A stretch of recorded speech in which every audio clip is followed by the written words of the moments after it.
Hola amigos, hoy les traigo un cuento para los amantes del Free Fire y la lectura. Saluditos, no olviden seguirme. Asnoglobina. El profesor Domiciano Lacarraca, bacteriólogo de fama mundial, había hecho un descubrimiento científico de proyecciones incalculables. Tal era el rumor que corría de boca en boca, de periódico a periódico.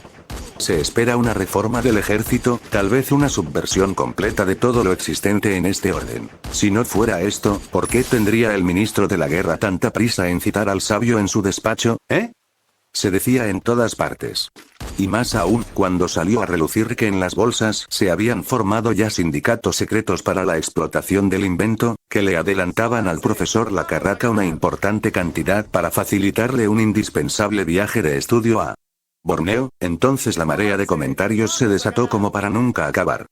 Pero, vamos, ¿qué tiene que ver Borneo con el ministro de la guerra?, dijo gesticulando el señor Vesicálculo, honorable miembro de la bolsa y pariente del sabio, cuando le hicieron una entrevista.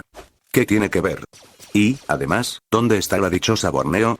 Al día siguiente todos los diarios publicaron las simpáticas palabras del financiero de amplias miras, añadiendo que un experto del gobierno norteamericano, Mr. G.R.S. Slifox MD-IFRS, acababa de ser recibido en audiencia por el profesor Lacarraca.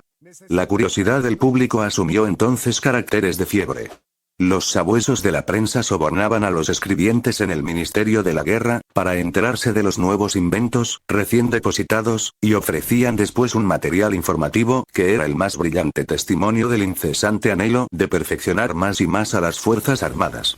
Así, por ejemplo, constituía, en opinión de los círculos profesionales, una verdadera novedad cierto dispositivo muy ingenioso, relacionado con el funcionamiento del tren del ejército, en casos de guerra y en maniobras, y que permitía aumentar el índice de eficiencia del 0 a 5 puntos.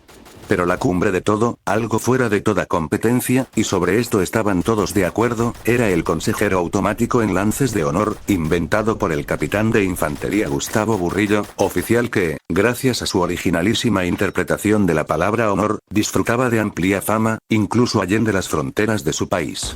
Figúrense, un mecanismo de relojería, fácil de manejar por cualquier teniente sin instrucción ni conocimientos previos, un aparato, en una palabra. Un código de honor automático, con su desagüe y todo, que de un solo movimiento puede darse vuelta en cualquier dirección, que suprime la pesada y laboriosa búsqueda y justificación del concepto de honor deseable para cada caso particular, y que en lugar de ello introduce un dispositivo puramente mecánico. Muchas cosas parecidas iban saliendo a la luz del día, pero del descubrimiento o la invención del profesor Lacarraca, ni una palabra. De modo que era cuestión de armarse de paciencia, dejar madurar las cosas, como cuando se deja madurar una cosecha, y esperar los resultados de la expedición a Borneo. Así pasaron meses, todos los rumores acerca del gran descubrimiento fueron olvidados hacía tiempo, cediendo lugar a nuevos problemas, cuando un periódico europeo trajo la noticia de que el profesor Lacarraca y, posiblemente, todos sus acompañantes habían perecido en circunstancias lamentables. El cable decía brevemente: mayo 13. Silindon, distrito de Parpak, Borneo. De nuestro corresponsal especial. El profesor Domiciano Lacarraca fue despedazado anoche en su casa por una manada de orangutanes. Varios criados y vigilantes compartieron su suerte.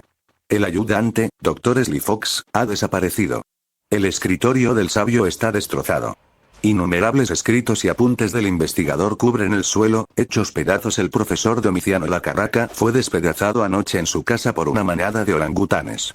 Varios criados y vigilantes compartieron su suerte. El ayudante, Dr. Slifox, ha desaparecido. El escritorio del sabio está destrozado. Innumerables escritos y apuntes del investigador cubren el suelo, hechos pedazos. Tal fue la breve oración fúnebre que acompañó a una grandiosa idea a su tumba. Mote. Con el trasero lleno de botones orgulloso camina el patatero, satisfecho de no tener que hacer nada con que trabaje su cerebro. Una carta que un tal Dr. Ipse escribió a su amigo desde Borneo, 3 años más tarde. Silindon, Borneo, 1 de abril de 1906. Mi viejo y querido amigo. ¿Te acuerdas cómo, hace muchos años, en la taberna de Mader, nos comprometimos a comunicarnos inmediatamente uno al otro cualquier cosa con que tropezáramos, y que tuviera algo de extraordinario, de misterioso, que se saliese de lo cotidiano, que estuviese reñido con lo trivial? Y ya ves, hoy tengo, por fin, la suerte de poder comunicarte algo por el estilo, de apartarte un poco de los libracos alquimistas, o los que sean, en los que siempre estás metido. ¿Qué cara vas a poner, allá en Europa, al saber que en la lejana Borneo hay quien se atreve a hundir el hacha del conocimiento en las raíces mismas de tu admiración ilimitada por todo lo que llamáis casta de guerreros? Si pudiera espiarte un rato, después de que hayas leído esta carta, quizás vería cómo se separan en tu alma el concepto del honor del uniforme de aquel del amor a la patria, igual que se desprende el letrero de tragacanto de un jinete de alajú expuesto a la lluvia.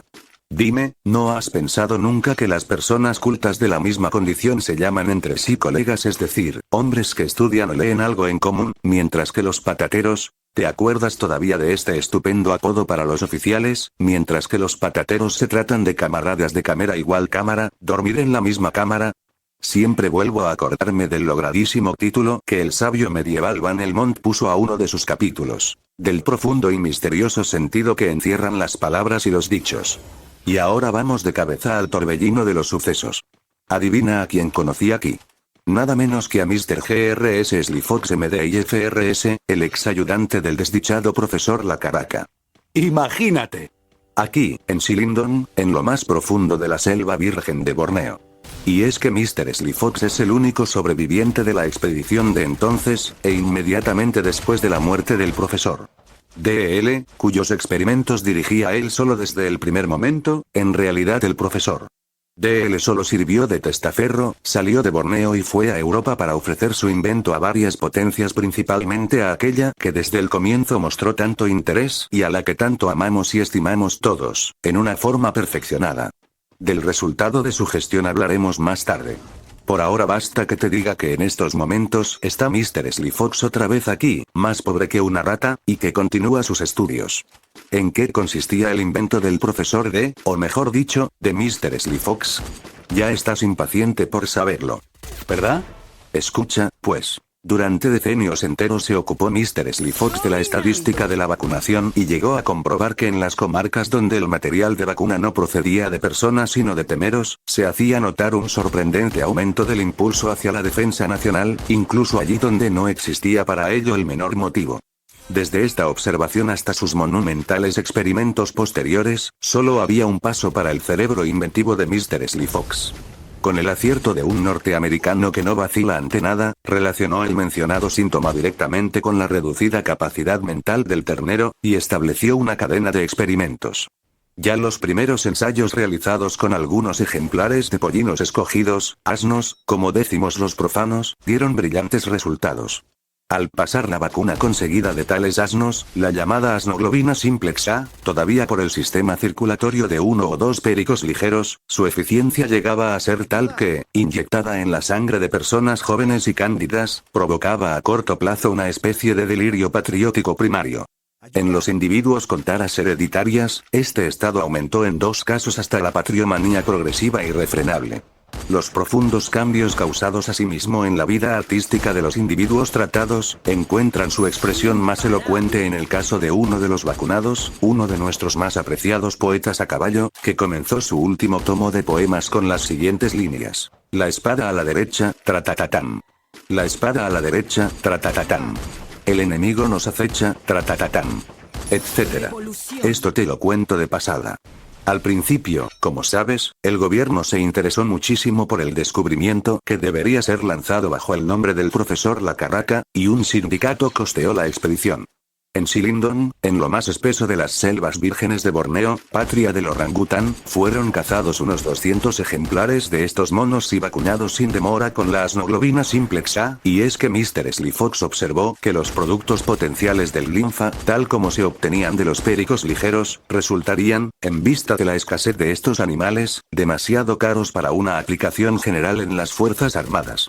El sabio pensó, pues, que todas las ventajas que, para reforzar la vacuna, ofrecía el perezoso en vista de su exceso específico de estupidez, podrían compensarse seguramente con lo predominantemente simiesco en el orangután. Las funestas consecuencias que iba a traer consigo el común encierro de tantos animales fuertes no las pudo prever, naturalmente, nadie.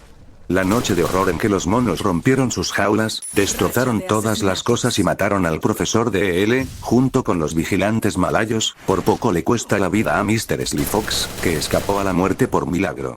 Una vez terminada la devastación, los